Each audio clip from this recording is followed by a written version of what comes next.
Okay, we are the second pillar of the CJS, and please bear in mind that the fiscal or prosecution branch or pillar of the CJS ay napakahalaga.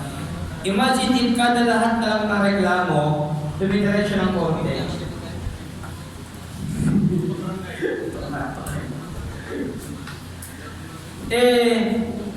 Ngayon nga, di ba, very flat na yung dami ng kaso sa korte. What more kung lahat pala dinigdin yan? Tapos kawawa yung mga innocent. Kung kada reklamo, they will be exposed in public trial. The misery, yung anxiety, yung expenses ng government, kawawa masyado. That's why the duty ng fiscal investigating fiscal fines cost to hold the respondents for trial. He shall prepare a resolution and corresponding information. Kung kinakailangan ni hold dyan, ay kinakailangan siya magpagawa ng kanyang resolution. He shall certify under oath, the fiscal will oath, that he has personally examined the complaint and his witnesses, that there is a reasonable ground. Anong kinakailangan na reasonable ground? To believe that the crime has been committed and that the accused is probably guilty thereof. Probably, that the accused was informed of the complaint and of the evidence submitted against him, and that he was given the opportunity to submit controverting evidence. Halimbawa, that each was proceeding, yung accused meron siyang alibi. Bala sa complaint yung date and time and place. Nagpakita siya na nasa isang lugar pala siya. Di tinakit ng korte. Meron siyang plane ticket pala, nasa ibang lugar siya. Diba? So may pagkakataon din siya. Sa harapan ng piskal, magbigay ng controverting evidence para huwag nang bumaba yung proceeding. Pero may oath yan. And then, in either case, he shall forward the records of the case to the provincial fiscal or chief state prosecutor. Hello, what is? Procedure. Within 5 days of his resolution. After nagawin yung resolution, 5 days dapat may forward niya sa provincial or sa state prosecutor. The latter shall take appropriate action thereon within 10 days from the receipt thereof, immediately informing the parties of the said action. After magawa na fiscal na resolution yan, 5 days i-forward sa provincial or chief o sa state prosecutor. Pag-receive naman ng state prosecutor o ng provincial, 10 days naman ang kanyang araw na deadline para i-inform naman niya yung mga parties doon sa action na binigay ni fiscal. 5 days going up and 10 days going down. Okay? Next. Duty pa rin niya. No complaint or information may be filed or dismissed by an investigating fiscal without prior written authority or approval of the provincial or city fiscal or chief state prosecutor. Tingnan nyo Either way, dinismiss niya or sabi niya recoverable cause, kinakailangan niya mag-report sa higher office. Hindi siya pwede mag-dismiss at hindi siya pwede mag-detain nang walang prior notice or approval ng authority sa provincial or sa state prosecutor. Paliwanag? Kaya mag-report siya within 5 days, mag-report siya at 10 days upon the receipt, maghihintay siya ng response ng higher prosecution office. Can you follow the procedure? Next. When the investigating assistant fiscal recommends the dismissal of the case, but his findings are reversed by the provincial or city fiscal or chief state on the ground that the probable causes exist, the latter may by himself file the corresponding information against the respondent or direct any other assistant fiscal or state prosecutor to do so without conducting another preliminary investigation. Now, procedure. Listen. Halimbawa, sabi ni fiscal na nag-inquest Walang probable cause. Nag-send siya. Tandaan nyo ha, lahat ng complaint letter o ng statement, invest ng mga evidence present, affidavit, lahat yan. Sabi niya, walang probable cause. I-attach niya yung information o yung resolution niya. Forward sa taas. Dismiss, sabi niya, walang probable cause. Sabi ng higher office, merong probable cause. Pwedeng i-file mismo ng higher prosecution office ang information sa korte o pwede siya mag-utos ng ibang assistant fiscal or ng ibang state fiscal or provincial fiscal. I-personal yung kaso kahit hindi na siya mag-conduct ng panibagong preliminary investigation. Now, bakit gano'n? Para maiwasan yung sa jurisdiction ng assistant fiscal magkaroon ng anomaly. Tawanin niyo, yung higher office may authority counter-check yan. Pag mali ang kanyang nakita, pwede niyang i-file ang information. Nakakasunod ba tayo? Now, di ba itong tarong ng barangay, as I said kahapon, sa barangay ninyo, part ka ng barangay, tapos magiging criminologist ka, tapos hindi mo alam ang trabaho ng barangay mo, anong ginagawa mo doon? Tapos nag-aaral ka ng mga batas.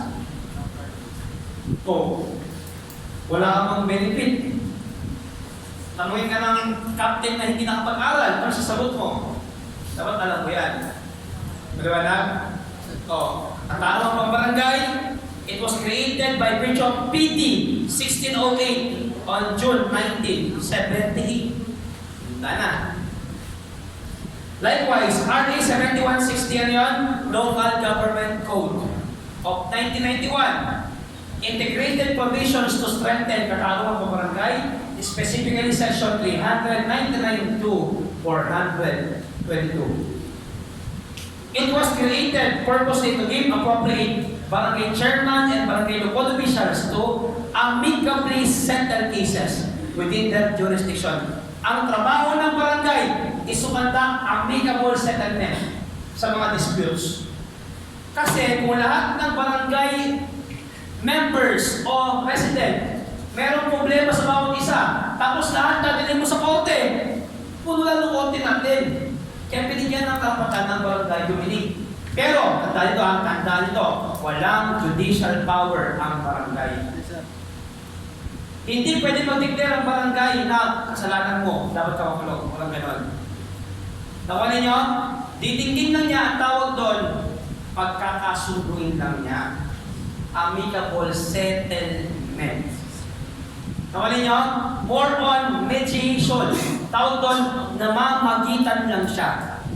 Para mag-come up kayo ng pinakamagandang solusyon na hindi na yan lalala pa. May ayusin akong posisyon para alam ninyo.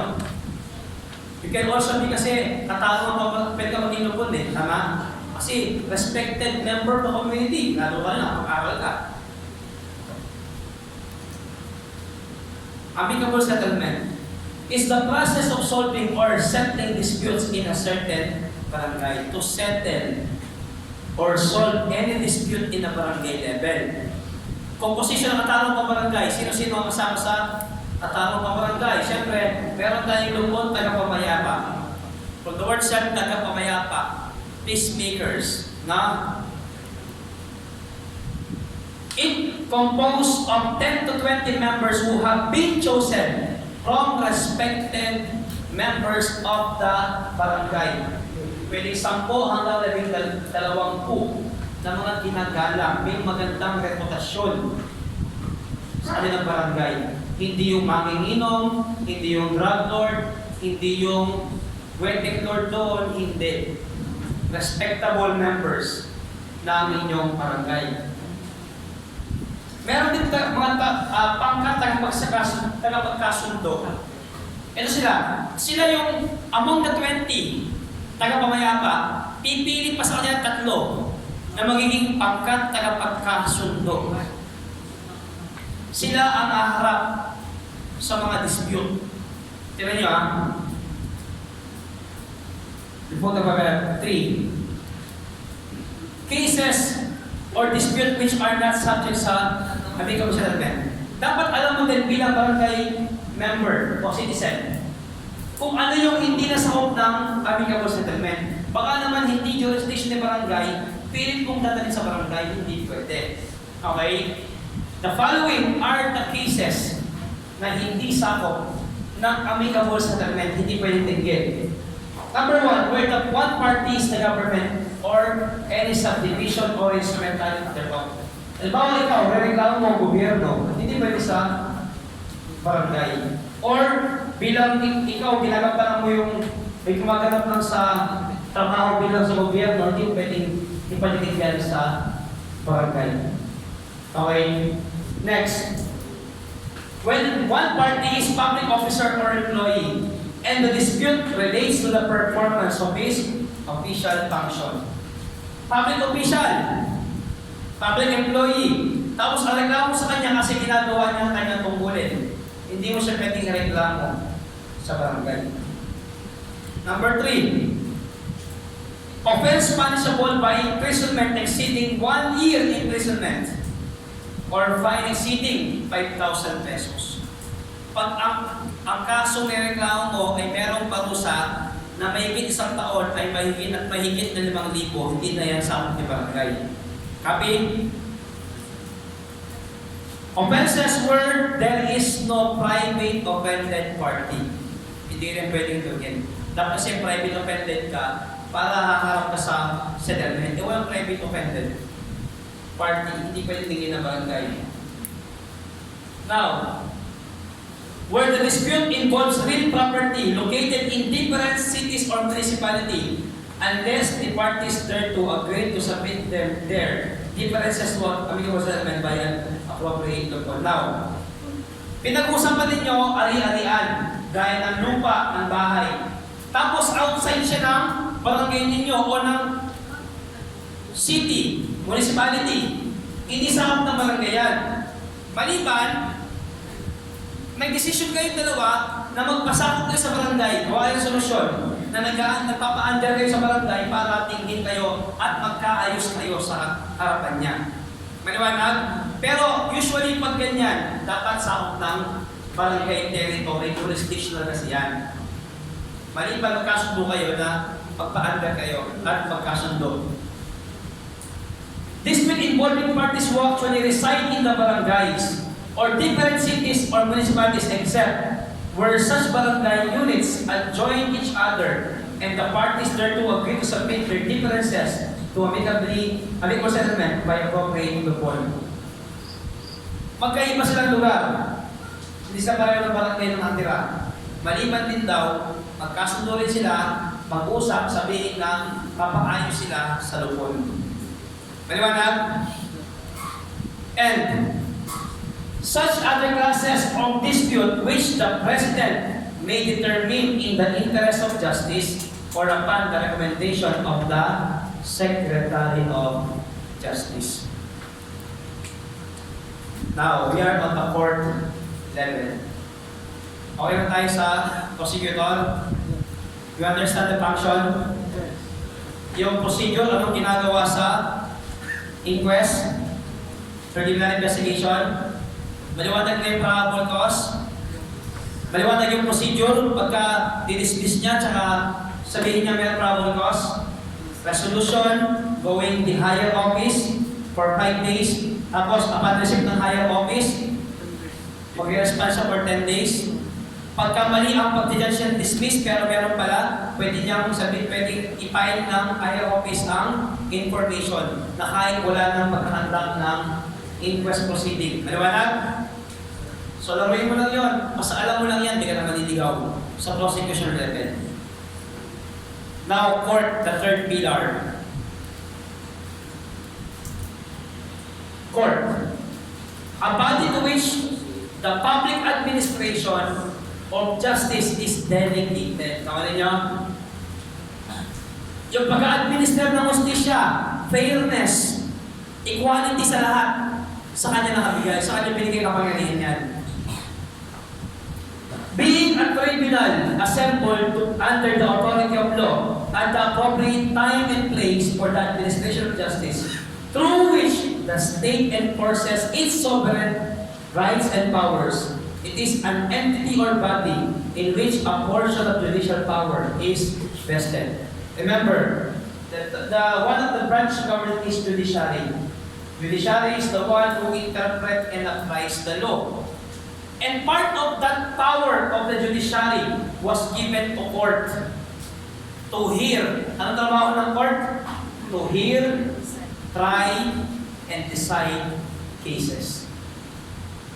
Kaya meron siyang partition na pinangahawakan na meron siyang judicial power. Doon sa tribunal na to, doon sa pagtitipong ito, para dinggin, subukan at desisyonan, nagagamit ang kapangyarihan ng legislative power o ng judiciary power na i-interpret mo yung batas at i-apply mo yung batas. Remember, criminal law is defines crime, trait of their nature, and provide for their punishment.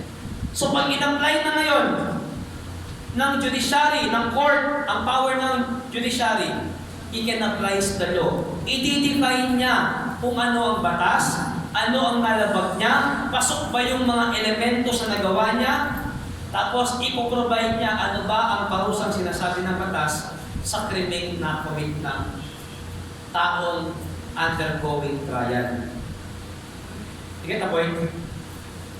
Konektado lahat. Sabi ko sa inyo, bukod sa law, wala nang ibang mas malapit pa, pinakamalawak ang nalalaman sa government processes, agencies, tatlo ng community of criminology. One of the best pre-laws course is criminology. Kasama dyan political science. Yan yung mga pinaka-aware sa gobyerno. Maliwanag? Go. You should be proud. If I will be given a chance to study once more, I will still choose criminology. Mali yung perception ng mga tao na pulis lang, baril-baril lang, batas-batas lang. Alawak ng criminology. If other course will take the board exam only for one day, half day pa yung iba. Iba 1 whole day, iba 2 days. Crim 3 days, boy. 3 days. Full day. 6 areas. Within per area, many subjects included. Tama? Oh. Tapos, hindi kayo makaharap sa kanila. Kala ko, superior sila sa inyo. Anak, magaling ka sa math, mag-engineer ka. Ay, matalino ka, mag-doktor ka. Ikaw anak, bobo ka, mag-criminology ka na. Paano nangyari, bobo criminology? Sakit pakinggan eh, no? Mag-criminology ka na lang. Hindi nila alam. Criminology is an officer's course. Next. This pillar is responsible in conducting trial or court adjudication and impose penalty if found guilty, otherwise render dismissal or acquittal of the cases. Dahil dinilig ng korte yung conduction ng trial, sinubukan niya adjudication and magbibigay siya ng penalty kapag guilty at i-acquit naman niya kung hindi siya guilty. Ito gusto kong isasak sa isip ninyo. In criminal cases, it requires guilty beyond reasonable doubt. How criminal cases will prosper? Yung galing din ng investigador at yung proper handling and processing of the crime scene. Maraming dismissed cases. Number 1, technicality upon arrest. Number 2, maling preservation and processing and handling ng crime scene evidence. Kaya it goes together. Malaki ang role ng unang pilar, law enforcement. Pag nag-CDI kayo, you will appreciate very, very much yung trabaho ng pulis na yan. Maraming tanong about crime scene sa board exam. Maraming tanong about that police work kasi na vital, essential. Hindi na wala sa board ang warrantless arrest. Marami din yan. Kasi nga, ang sabi ko, work-wise, reviewin ninyo, yung pag kinamparan mo yung profession mo, na nasa alanganin ka o yan ang talagang function mo. Kasi gagamparan mo yun, check niya kung magiging karapat-dapat ka na, alam mo yung trabaho mo. Diyan lalabas ang board. Lalo na meron isang lawyer sa ano natin, may lawyer sa Board of Criminology. Hindi ang hanapin technicality, legality. Tama niyo? Hello? Fourth quarter na, boy! Galaw-galaw!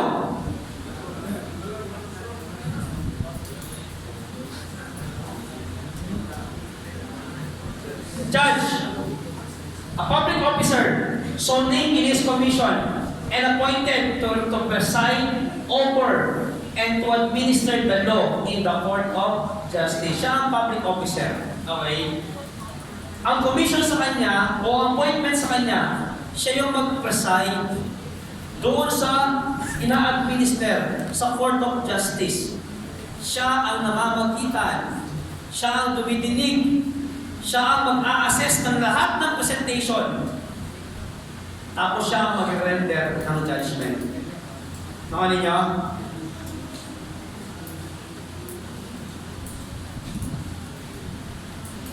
Judicial power. Power to apply the law. To contest or disputes concerning a legally recognized rights or duty between the state and private persons. Judicial power, yung kapangyarihan mong i-apply yung batas. Nakuha ninyo? And the court has that judicial power. The judge has that judicial power. Okay?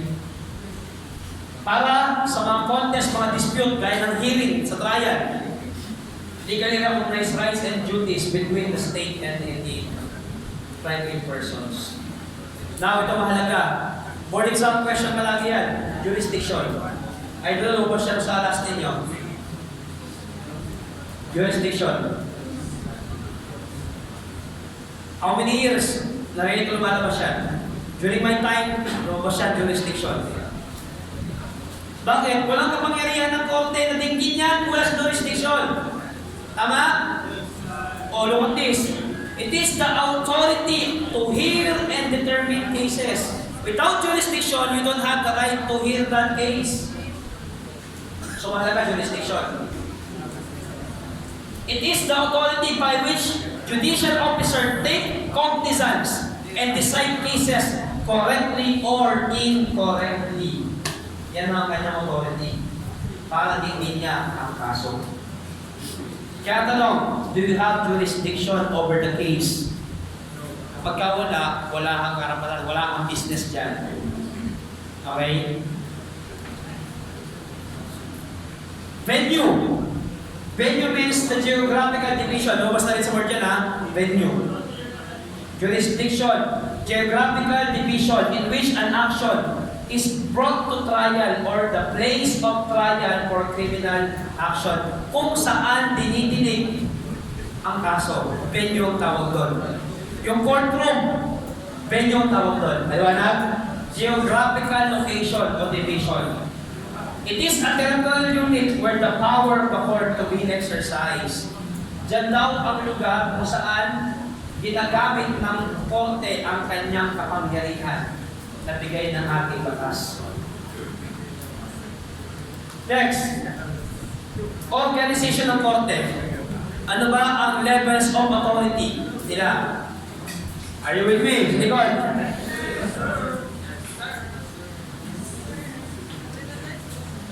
Baka sumayaw ko dyan, ha? Regular court. Ano yan? The Philippine judicial system consists of the hierarchy of courts resembling by a pyramid with the Supreme Court at the apex. Ang pinakamataas, remember Supreme Court is the highest court of the land. Constitution is the highest law of the land. Maliwanag? Lahat ng desisyon ng Supreme Court, final. At lahat ng desisyon ng Supreme Court, nagiging jurisprudence. Nagiging basis ang desisyon niya para sa ibang mga diringing pangkaso. Ang tawag doon, yung mga decided cases, that forms part of the decision na. Jurisprudence ang tawag doon. Kaya nga kayo, CLJ, Criminal Law and Jurisprudence. Jurisprudence are decided cases na nagiging basis na sa ibang mga tiring pangkaso. Kaya sabi na, Arizona versus ganito. Kamalin nyo, yun ang reference name nila para desisyonan yan. Jurisprudence kasi yun. Copy?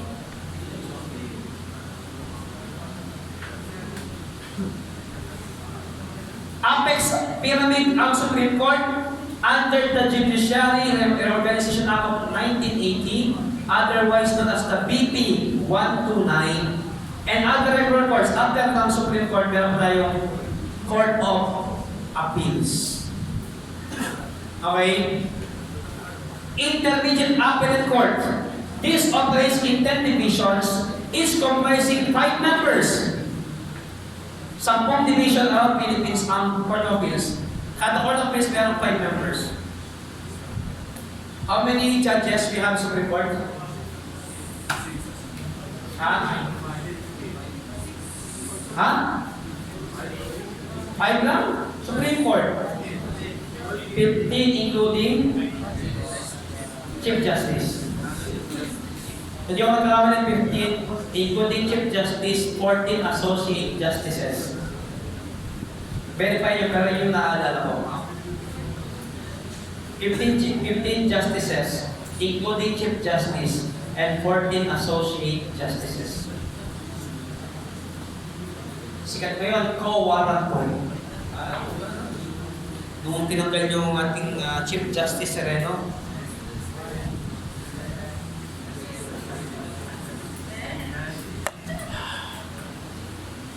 next, Regional Trial Court. After ng Court of Appeals, Regional Trial Court operates within 720 Regional Trial Court judges.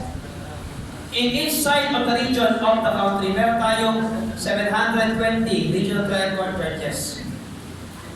Sa lahat ng region ng bansa natin.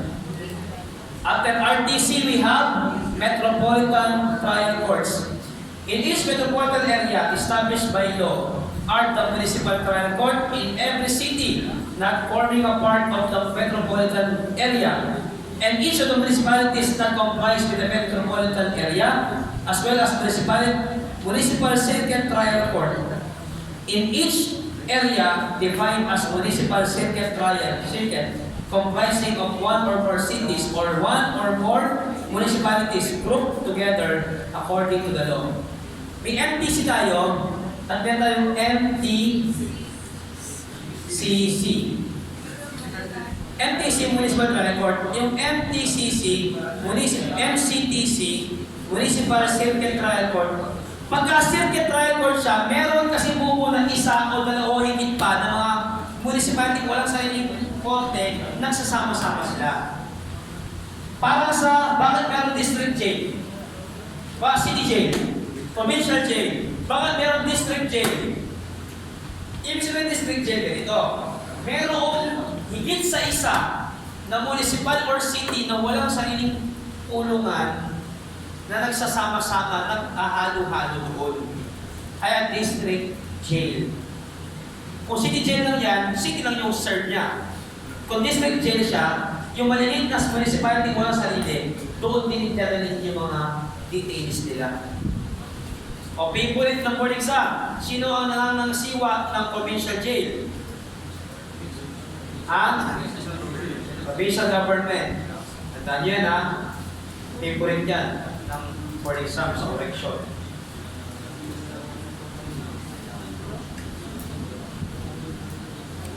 Maliban, isuko ng provincial government sa BJMP. May mga ilang provincial government na binigay nila yung pamamahala sa Bureau of Jail Management and Criminology. Maliwanag? Maliban, isurrender nila. Special courts. Special courts ibig sabihin, meron na silang certain na jurisdiction.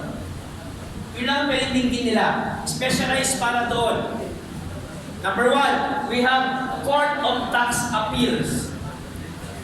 Siyempre, pag tax cases na pwede din nila. Wala nang iba. Under now, RA 1125, as amended, the special court has appellate jurisdiction to review on appeals on the decision of the Commission of Internal Revenue involving internal revenue taxes and decisions of the Commissioner of Custom involving custom duties. Pagka ikaw ay kinasuhan ng BIR at ng custom tungkol sa mga taxes and custom duties mo, tsaka pwede mag-apila. Ako ninyo? Special Court under Court of Tax Appeals. We also have Sandigan Bayan. Para kanino? The Constitution provides that the National Assembly shall create specialized courts, popularly known as Sandigan Bayan. The creation of is made possible by PT 1606.